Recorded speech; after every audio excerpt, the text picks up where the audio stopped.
나이 먹으면 말이다 꼭 감춰야 하는 것들이 생기더라. 자식들한테도 절대로 말하면 안 되는 게 있지. 아무리 사랑스럽고 눈에 넣어도 안 아플 것 같은 자식일지라도 절대로 얘기하면 안 된다. 내가 이걸 진작 알았더라면 이렇게 살진 않았을 게다. 이것만큼은 꼭 가족한테도 비밀로 해야 하는 거다. 알겠지? 안녕하세요. 지혜의 동행입니다. 오늘은 자식에게도 감추고 숨겨야 하는 세 가지를 사연을 통해 이야기해 보려고 합니다. 그럼 바로 시작하겠습니다. 첫 번째, 재산과 돈 자랑하지 마세요. 민석 씨의 사연입니다. 안녕하세요, 여러분. 오늘은 제가 자주 보는 채널을 빌어 제 인생에서 느꼈던 너무도 씁쓸했던 경험을 얘기해 보겠습니다. 저는 한평생 열심히 일해서 아들 둘을 키웠습니다. 마누라의 영악한 재테크 덕에 아들 결혼시킬 때 자그마한 아파트도 한 채씩 장만해 주었죠. 우리 부부가 낯선 서울로 이사 온 것은 오랫동안 떨어져 살던 아들 내외와 가까이 살고 싶어서였습니다. 우리가 여생을 서울에서 보낼 뜻을 비치면 을에 같이 합칠 줄 알았죠. 첫째가 얼마 정도의 아파트를 원하느냐고 부동산 업자처럼 사무적으로 물어보길래 너희들 아파트를 팔아보태면 비싼 동네에 평수 넓은 아파트도 살 수 있을 만큼 차고 넘치도록 가지고 있단다. 돈 안 쓰는 제주하고 모인 돈은 누가 집어갈까봐 얼른 땅하고 바꾸는 제주밖에 없는 너희 엄마 덕이고 그동안 시골 땅값이 엄청나게 오른 덕이긴 하지만 내가 평생을 바쳐 일꾼 귀한 재산이기도 하니 너희들하고 같이 누리고 싶구나 라고 말했습니다. 제 생각으로 결코 지나친 욕심을 부린 것 같지는 않은데 며느리가 눈을 똑바로 뜨고 말했습니다. 아버님, 저희가 맞벌이 하면서 연년생으로 아이 둘 키울 때 얼마나 힘들었는지 아세요? 사는 게 아니었어요. 친정엄마가 파출부처럼 드나드시지 않았으면 우리 둘 중 하나가 직장 그만둬야 했을 거예요. 솔직히 그의 직장보다 제 직장이 도중에 그만두기 아까운 직장이란 건 아버님이 더 잘 아시잖아요.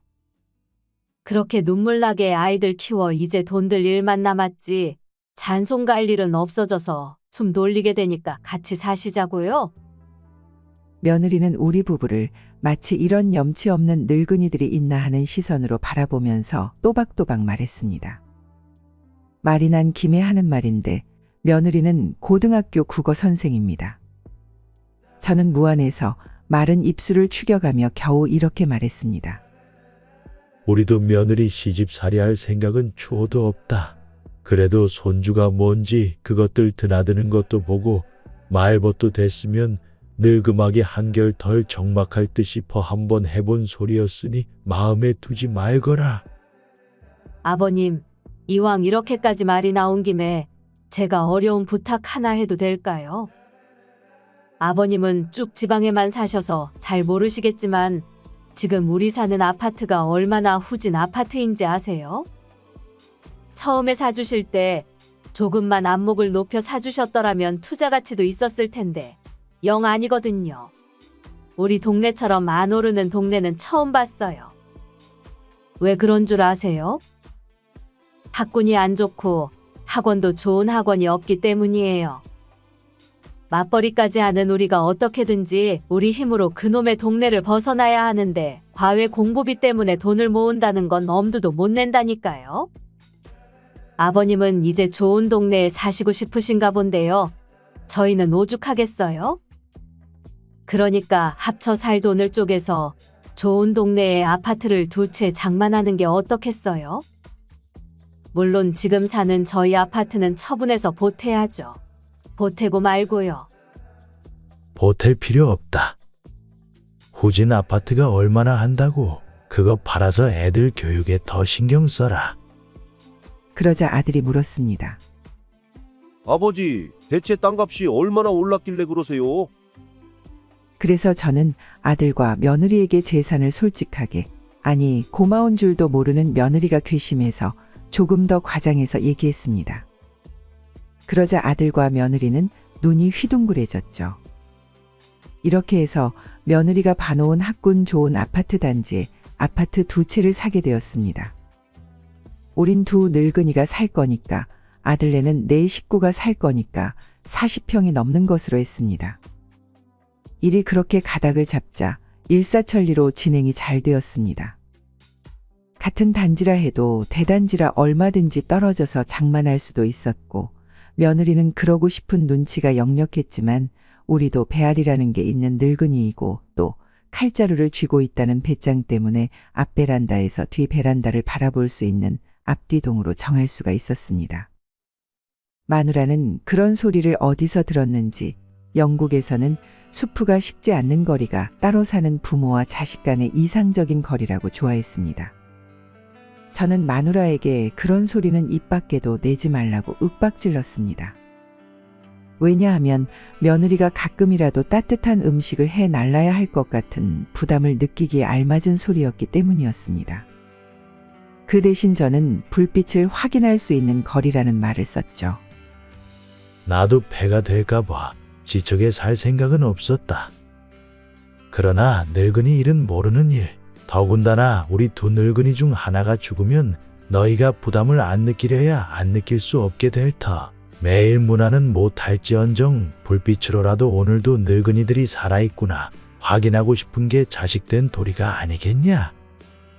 우리도 너희 집 창문에 불이 켜지면 내 새끼들이 오늘도 무사히 집으로 돌아왔다는 신호로 받아들이고 편안한 잠자리에 들 거 아니냐.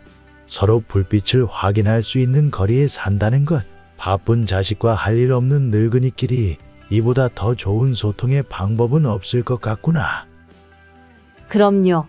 아버님, 어머님 적적하실 때 저희 집에 자주 놀러 오세요. 예찬이랑 예슬이도 좋아할 거예요. 예찬이랑 예슬이는 큰아들의 아들과 막내딸 이름입니다. 평소 약간의 비아냥거림이 섞인 말은 손톱도 안 들어가게 야물딱지기만 한 며느리였지만 재산을 얘기한 이후로 저를 대하는 태도가 달라졌습니다. 이런 자세한 속사정까지 알 리 없는 동창들은 제가 아들네하고 불빛을 확인할 수 있는 거리에 살게 됐다는 소리만 듣고도 개걸스러울 정도로 부러워했습니다. 자식이 그 정도로만 부모하고 가까이 살자고 해도 효자라는 거였습니다.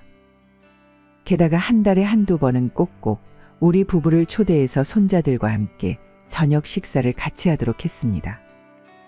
아이들은 남매인데 잘 길러 건강하고 청결하고 예의 발랐습니다. 그런 얘기를 동창회에서 하면 당연해 보이는 일까지 샘들을 내곤 했죠. 과외 공부에 바쁜 애들을 조부모와 같은 식탁에 앉힌다는 게 그것도 정기적으로, 그건 보기 드문 효도라는 거였습니다. 효자 아들 두었다고 부러워하는 소리가 그냥 해보는 위로의 말이 아니라 정말 부러워한다는 걸 알게 된 저는 남의 이목이 뭔지 얼떨결에 모범적인 노후 설계를 한 것처럼 자족하게 되었습니다. 으쓱하기까지 했죠. 그러던 어느 날 둘째가 다급하게 우리 집에 찾아왔습니다. 어머니, 형 아파트 사주셨다면서요? 장남이라고 차별하는 거 너무 하신 거 아니에요? 저희도 아이들 키우느라 빠듯한 거 뻔히 다 아시면서 요새 장사도 잘 안 돼서 진짜 죽겠다고요. 너는 오랜만에 엄마 보고 한다는 소리가 돈 얘기냐?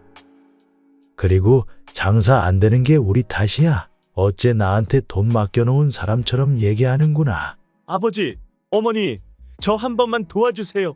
진짜로 거리에 나앉게 생겼다고요. 둘째는 먼저 첫째를 찾아갔던 모양입니다.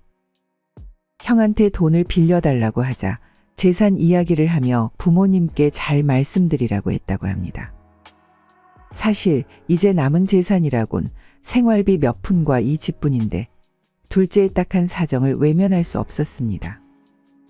그래서 그 집을 팔고 같은 동 아래층 월세로 들어갔죠. 좀 더 저렴한 곳으로 이사할까 고민도 했지만 자식과 동창 체면 때문에 그럴 수 없었습니다. 일단 그렇게 둘째의 급한 불은 껐습니다. 하지만 그 이후로 첫째네 저녁 식사 초대가 점점 줄어들더니 이제는 아예 연락도 없습니다. 처음에는 바빠서 그런가 보다 하다가 걱정돼 먼저 연락해 안부를 묻고 슬쩍 요새 너희 식구들이 늦게 들어오는 것 같더라. 했더니 아이들은 과외 때문에 들어오는 시간이 워낙 들쭉날쭉하고 저희는 피곤하면 집에 가 밥해 먹기 귀찮아 서로 약속해서 밖에서 먹고 들어가는 날이 많네요. 라고 했습니다. 그 말투의 대면대면함이 감시당하기 싫다는 의사표시 같아서 저는 그럴 때는 우리한테 와서 먹고 가지 그러냐? 하고 싶은 걸 꼭 참았습니다. 아무리 부모와 자식 간에도 감시하는 마음으로 지켜본다는 건 안 좋은 일이죠. 저는 언제부터인지 아들네의 불 꺼진 창이 딴 집의 불 꺼진 창하고는 다르다는 걸 알게 되었습니다. 치르게 아니라 모닥불의 장광 같은 불확실한 밝음이 깊은 데서 일렁이고 있는 것 같은 느낌이었습니다. 저는 슬쩍 산책하러 나가는 척 혼자 나가 맞은편 아들네 아파트로 올라가 초인종을 눌렀습니다. 연거푸 2번, 3번까지 눌러보았죠. 아무도 문을 열어주지 않았습니다. 그쯤 해서 조용히 물러나려고 엘리베이터에 올라 1층을 누르는데 마침 아들네 앞집 805호에서 아기를 아는 여자가 툭 튀어나와 같은 엘리베이터를 타게 되었습니다. 여자가 부침성 있게 미소를 짓길래 저도 답례로 무슨 말이든지 해야 할 것 같아 806호 아직 아무도 안 들어왔나 보죠. 하고 제가 할 일이 없어 엘리베이터나 타고 오르락내리락 하는 실없는 늙은이가 아니라 당당하게 806호에 볼 일이 있어서 왔다 간다는 표시를 했습니다. 앞집 선생님이요. 들어오셨는데 조금 전에 저희 집으로 김치통 받으러 오신걸요. 저는 이 일을 참아 마누라에게 얘기할 수 없었습니다. 그렇게 시간이 흘러갔습니다. 처음에는 자식들이 가까이 살면 서로 의지하고 지낼 것이라 믿었지만 첫째 아들 가족과의 관계도 예전 같지 않았고 둘째 아들 역시 집안 형편을 이유로 계속해서 도움을 요청했습니다. 우리 부부는 어느새 자식들을 위해 모든 것을 내어주고 빈 껍데기만 남게 되었음을 깨달았습니다. 하지만 무엇보다 가슴 아픈 것은 자식들이 우리를 대하는 태도였습니다. 더 이상 우리를 존중하지 않고 마치 당연하다는 듯이 요구만 하는 그들의 모습에 깊은 상처를 받았습니다. 이제는 늦었지만 저는 이 경험을 통해 교훈을 얻었습니다. 자식들에게 필요한 것은 재산이나 돈이 아니라 그들이 삶을 스스로 책임지는 힘과 지혜라는 것을요. 부모의 재산이 아니라 그들이 자신의 삶을 살아갈 수 있도록 도와주는 것이 진정한 사랑이라는 것을 깨달았습니다. 2번째, 사회적으로 비난받을 만한 잘못에 관해 이야기하지 마세요. 이 이야기는 병호 씨의 사연입니다. 안녕하세요. 저는 어느덧 60을 훌쩍 넘긴 나이입니다. 젊은 시절엔 회사 일에 매진하느라 시간이 어떻게 흘러가는지 몰랐죠. 은퇴 후엔 오히려 시간이 넘쳐나서 공허함이 찾아왔던 것 같습니다. 몇십 년 동안 네트워킹하던 사람들과도 멀어졌고 막상 전화기를 들고 연락할 사람이 하나도 없다는 사실에 제 자신이 실망스러웠죠.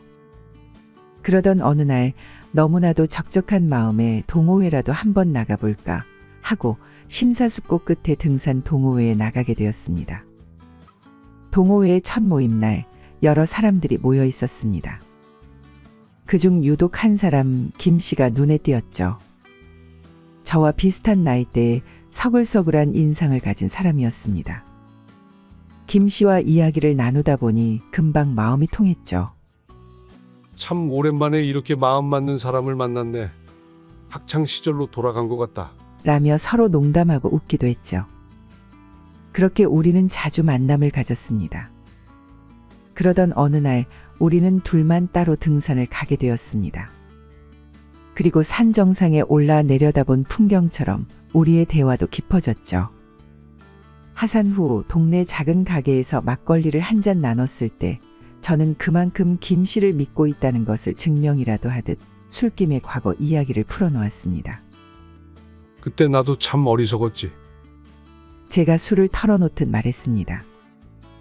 하면 안 되는 불법 행위인 줄 알면서도 당시에 돈이 너무 절실해서 그런 짓을 했거든. 내가 어디 가서 이런 얘기를 할 수 있겠나? 자네니까 가능한 거지. 김 씨는 고개를 끄덕이며 저를 이해해 주는 듯 보였습니다. 그러나 그날 이후 김 씨는 저와 거리를 두는 것 같았습니다. 제 연락을 피하고 만나려 하지 않았죠. 그렇게 어느 날 동호회 정기 모임에 나갔을 때였습니다. 들어서자마자 모든 시선이 저를 향했고 수군거림이 들렸습니다. 저 사람이야, 그 사기꾼.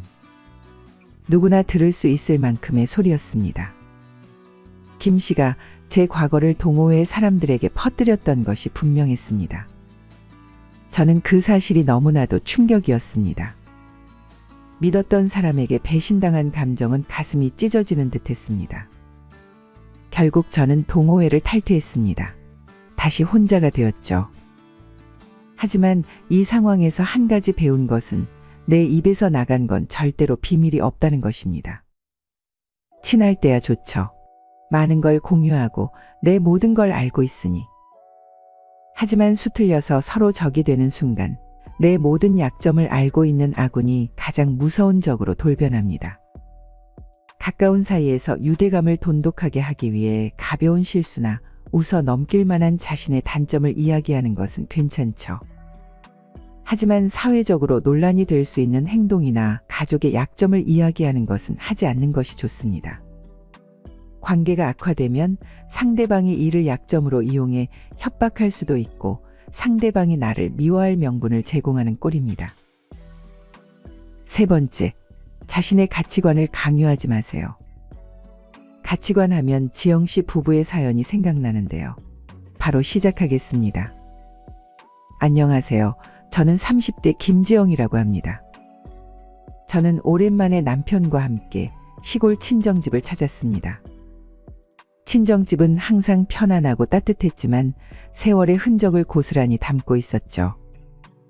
우리가 없는 동안 수리를 못했던 자잘한 부분, 그리고 외벽의 페인트도 많이 벗겨져 있었습니다. 엄마, 우리가 페인트 칠 좀 해드릴게요. 남편과 저는 우선 외벽 페인트부터 칠하기로 했습니다. 다음 날 돌아가야 하는 일정이라 마음이 급한 나머지 페인트 칠을 하다가 알게 된 사실은 우리 집에는 짧은 사다리밖에 없다는 것이었습니다. 그러다 보니 높은 벽 쪽은 손이 닿지 않았죠. 남편과 저는 서로 마주보며 난감한 표정을 지었습니다. 그때였죠.